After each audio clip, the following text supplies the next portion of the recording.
asalaamaaleykum wa rahmatullahi wa barakaatuhu. Mbokk yi ñu ñëwaat ak yéen ci waxtaan wu gàtt rek jëm ci réew mi ñu bokk ak diine ji ñu bokk ak valeur yi ñu bokk. suñu waxtaan ak yéen tey ñaari tomb lay doon. bu njëkk bi benn lettre la bu ñu gis suñu menn mbokk bind ko bu ñuy wax Samba Julde Caam, nekkoon na fi ministre ci jamono. mu bind ko ak dem gi nga xam ni moom la député yi ak yenn nit dem fekki woon président de la république ca palais ba. ñu dañuy ndogu. ñaari tomb yooyu nag suñu tàmbalee ci bu Samba Julde bi, dañu ñu yónnee texte bi ñu liir ko. muy texte boo xam ne bi suñ ko doon wax ci français dañu naan un superbe texte digne d'un grand intellectuel, melokaan ba mu war a mel ci aw tëggin. waaye nag texte mën na rafet, mën na riche en vocabulaire, grammaire baak syntaxe ak yeneen loolu sax dañuy koy xóotal, ndax loolu ñuy wax balaaxa ci arab, tubaab tudde ko rhétorique. moo jëm ci kàddu yu rafet ñu koy wax walla ñu koy bind. lu kàddu mel noonu ci wàllu làkk wa, baat yi ñuy jëfandikoo dafa am yeneeni règle yoo xam ni yi nag mënta ñàkk. règle yooyu bokk na ci lii ngay bëgg a wax. mas naa ko fi faram-fànce. ndax sa yoon a ngi ci. ndax sa yoon a ngi ci bu dee kaawu réew mi de benn citoyen di ci wax yoonam a ngi ci. ab citoyen toog ba yàgg jàpp ne war naa mën a bind ci lii ci réew mi, loolu moom kenn sañu koo tere. mu des nag waxtu wi nga koy wax, ndax waxtu wala ndax waxtu wa weesuwul, ndax waxtu wi jot na. ndax su weesoo amatul njëriñ, bu fekkee ne itam jotagul it mën na yàq. kon foofu day def sënkam, ndax bërëb bi nga koy waxee bërëb bi bërëbam la. ndax waxiin wi, baat yi ngay jëfandikoo, ton bi ngay jëfandikoo, ndax amul ironie, amul sarcasme. xeet yooyu dañu koy bàyyi xel ci mbind. waaye li gën a amati solo mooy réew mi nga ko fi waxee, baat yi ngay jëfandikoo, ndax baat yooyu méngoo na ak réew mi nga xam ni fa nga ne. kon yaa ngi wax nit ñi lay déglu, di góor ak jigéen, mag ak ndaw, ay boroom xel ak ñu amul xel, et cetera.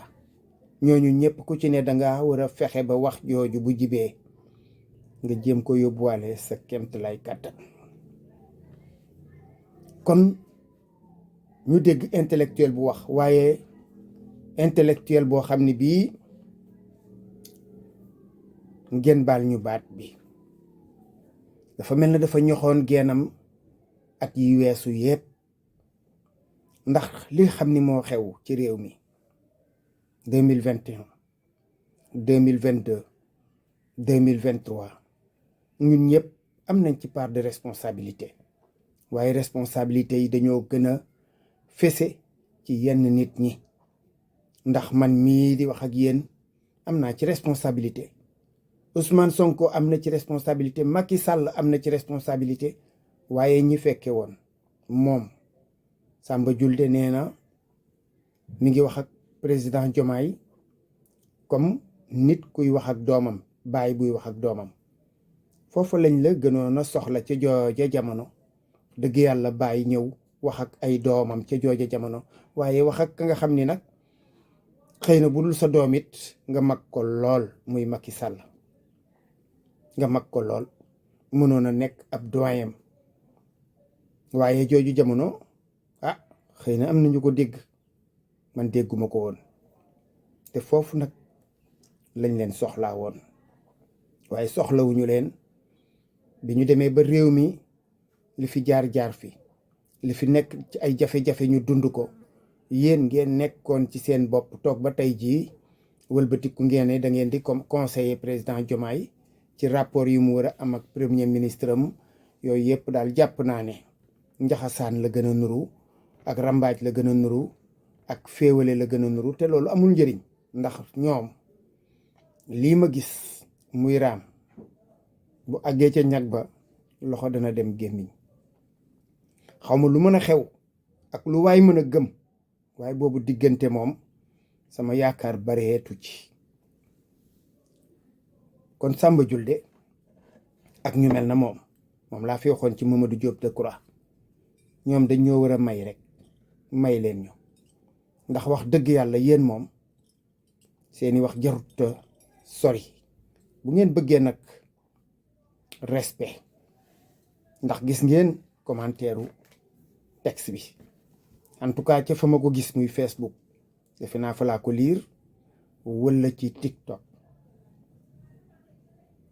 commentaire ya am na yu positif certes, parce que loolooy àddina, waaye ñu ci bari lañ leen wax mooy dem leen ngeen sawite tëri. ndax nag soxlaatuñ leen ci réew mi nga xam ni ba muy yàqu amoon ngeen ci part de responsabilité. waxuma ci régime Macky Sall rek de, ndax Samba Julde moo jiitu loolu. kon nag mbir maa ngi noonu ci wax jooju. demu député yeeg maire yi dem ca palais ba nee ñu dajeeg président de la république, loolu it wax naa ne lu mën a nekk la. ndax réew mi nag ñëpp war a mën di daje, di waxtaan, di sottandikoo ay xalaat, di seetantal. mënoon nañ ko def nag ci jeneen jamono itam joo xam ne ji xëy na mën na bañ di koor, parce que nag koor fa am yu mu laaj moom, en tout cas ci jullit bi nga xam ni moom diineem ñor na ko. du caageenu dafay nekk rek waxtu wu yaatu ci yow nangam déedéet. waxtu woowu bu yaatoo da nga ko war a consacrer ci yu am solo, yu wuuteeg ay waxi àddina yoo xam ne yii nag léeg-léeg sax kàddu ya day juuyoo, ñu fay joxor bente. noonu suñu borom di teree nga dem ca Màkka di fa wax lu waxuwul, noonu lañu teree ay waxi mbóosóor, waxi àddina yoo xam ne yii daanaka ña dem ak ña demul noonu lañ ko doxale.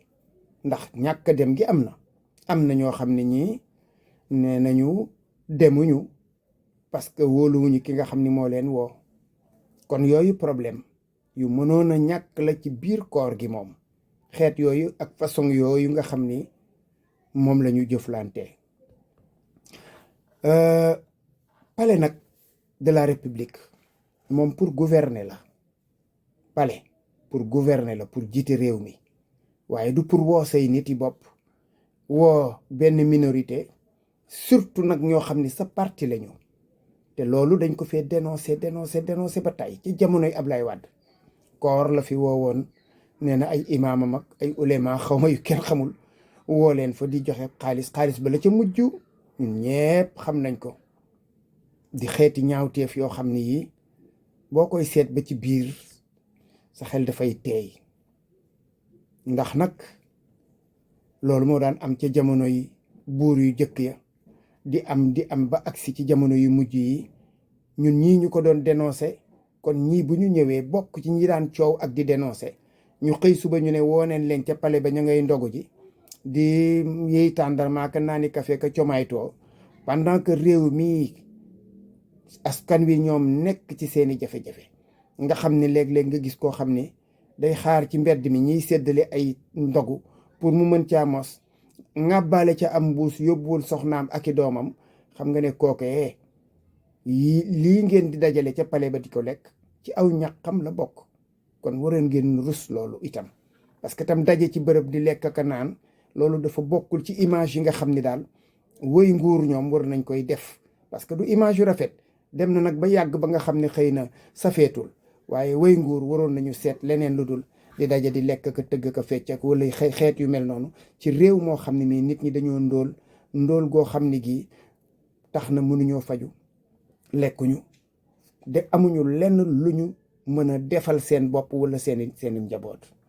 loolu nag mooy la doon xew ci jamono yi Haroun Rachid ak yeneeni buur yoo xam ne noonu la ñu meloon. ñi nga xam ne nag ñoom ñoo bokk ci Pastef wax ne ñoom duñu dem wuyu ji, waruñu woon a ñàkk wuyu ji tout simplement parce que dañoo yëg ni waa ji daf leen a tàmbalee lalal ndëgg sërëx. déedéet, dañoo waroon a bañ a dem, xamal ko ne ko soo ñuy woo ñu feneen fudul palais de la république. ndax nag loolu lañ doon kaas ci bi fi Macky Sall nekkee, loolu mooy wax ji. kon nag loolu ngeen ko waroon a jëkk a wax, soog ko wax ne ko nag léegi bala ñuy wuy si da ngay defaru, waajal yow sa bopp, xool suñu daje ñun ci yan condition lay amee. waaye waroon ngeen a dénoncer palais bee nga xam dañ ko soppi bërëbu daje boo xam ne bii loola taxu koo jóg. du këram, bu dee kër gañ ko defaral ci biir palais ba du pour loolu. su dee bureau yañ ko fa defalit du loolu. su dee salle des banquets lu mu mën a doon, yooyu yëpp warut a am ci anam yi nga xam ni moom ngeen ko defee. Ousmane Sonko nag weddi na moom, nee na daje ga moom àndu ci woon, loolu la wax. àndul ca daje ba ndax président de la république wax na ko ne ko jàpp naa ne daal bañ a am gi moo gën. man nag loolu du sama problème, ñoom la.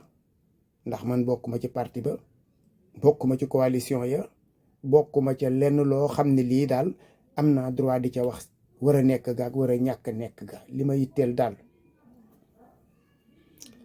ma mën cee teg sama baaraam mooy bu fekkee ne ci wax ji nga xam ne moom la Ousmane Sonko wax, ma koy analyser en tant que citoyen. nga ne yow parti bi yaa ko jiite, moom moo jiite wàllu nguur. moom mi jiite wàllu nguur bëgg a ñëw wax ak parti bi, nga ne ko loola gënul, teewul mu def ko. loolu question la boo xam ne bii bu naqaree tontu la, bu naqaree tontu la. parce que nag loolu da ngeen coo waroon a waxtaan ci seen biir ba muy am wala muy ñàkk am koo xam ne gii da nga cay ànd wala mu ñàkk am, parce que xam nga ne c'est pas opportun. du waxtu wi wala du bërëb bi wala du jamono ji. waaye yow ànduloo ci ba pare mu am ca pale ba, te it la fa jugee ginnaaw bi nee ñu dara jugu fa, yaakaar ju tasa fa jugee. kon day wax dëgg yàlla nag mel na nag mbir mi kenn xamul lu mu doon. la fa mën a jugee nag lan ngeen fa waxtaane? lan lañ fa waxtaane? est-ce que réew mi lañ doon waxtaane? déedéet, waxtaane wu ñu réew mi. te pourtant réew moomu nag moo jaroon a waxtaane. je le répète une fois de plus, ça ne bouge pas. en tout cas ci man compréhension bi ma am ci réew muy bouger. waxoon naa leen ko fi bërki démb, am réew dëgg la kenn mënu ko changer ci ñaari at, surtout boo nee da nga koo fekk mu yàqu. waaye nag am nga acte yoo mën a poser, am nga acte yoo mën a poser, ay doxalin, ay jëf, ay wax, ay melokaan yoo xam ne yii danga ko fi fekk. te loolu mooy baasu defar gi. am na réew yoo xam ne tant que soppiwuloo ko bul séentu ak soppikoom. ndax bi ngeen dikkee fekk réew mi màbb, koom-koom bi màbb, bor yi bare ak yeneeni problème, dafa am yeneen yoo xam ne yi sax waxoon naa leen ko fi ci njëlbéen ne leen ñoo gën di priorité ci wàllu jikkoy nit ñi, ci wàllu dundinu nit ñi, waaye ci seen dund yéen ak seeni façon, seeni manière.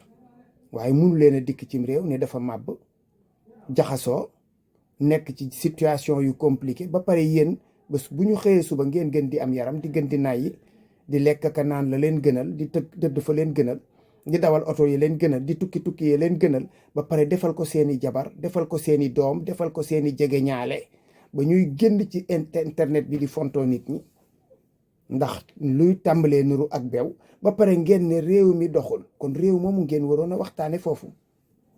ndax nag réew mi moom arrogance beeg yàq beeg gabegie bi ak yooyu mi ngi fi. te loolu bokk na ci li nga xam ni mooy façon yi nga xam ni moo soofoon nit ñi ci jamono yi Abdou Diouf mujjantelu nguuram.